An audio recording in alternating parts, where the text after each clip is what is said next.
Yung kamay mo. Ayaw daw niya. Hindi, basta iganto mo lang.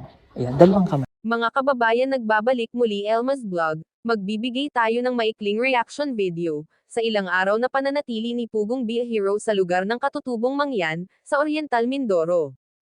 May mga nakita silang village, at nakaagaw pansin sa kanila. Isa sa ginang na iyon nasa loob ng kanyang bahay kubo. Isa siyang Katutubong Mangyan na single parent, at may 3 anak.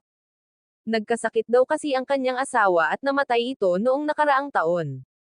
At siya'y nababahala baka daw kasi hindi niya na kayang pag-aralan ang kanyang mga anak.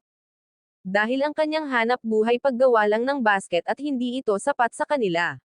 Minsan pumasok ang kanyang mga anak sa paaralan na walang baon. At masakit ito para sa kanya bilang isang ina, at mabuti na lang nakakaintindi din ang kanyang mga anak sa kanilang kahirapan. Nangangamba si nanay na baka hindi na makapag-aral sa susunod na pasukan dahil si Niren ay high school na. At inabutan ni Pugong Be a Hero si nanay ng cash para matulungan din sila. Pero hindi ito agad tinanggap, marami siyang tanong. Baka may marinig siyang salita kaya may kapalit, tulad din ng ibang Katutubong Mangyan hindi sila basta-basta tumatanggap ng pera baka daw ito ay may kapalit. At hopefully magkaroon din ng sponsor ang anak ni nanay para maipagpatuloy ang kanyang pag-aaral.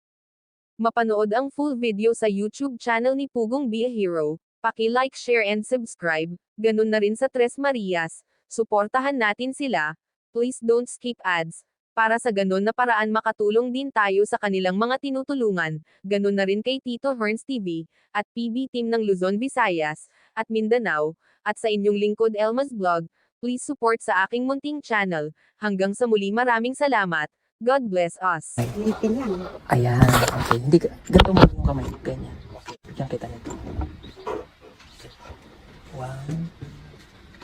2, Saan galing ito? 3, 4, 5,000 pesos. Tapos, tinatanong ni ate kung saan ito galing.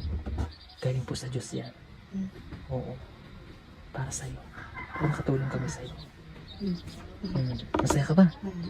Masaya. Anong gagawin mo sa 5,000? Natakot na ako. Madami ng piso. Natakot na daw siya kasi marami ng peso. Bakit ka natakot? Madami na. Okay, okay. Ito binibigay ko sa'yo. Para sa'yo yan. Kumbaga, walang kapalit ito. Walang kahit na ano. Ito puso namin binibigay sa'yo dahil alam kong kailangan mo. Salamat po. Maraming salamat po sa inyo.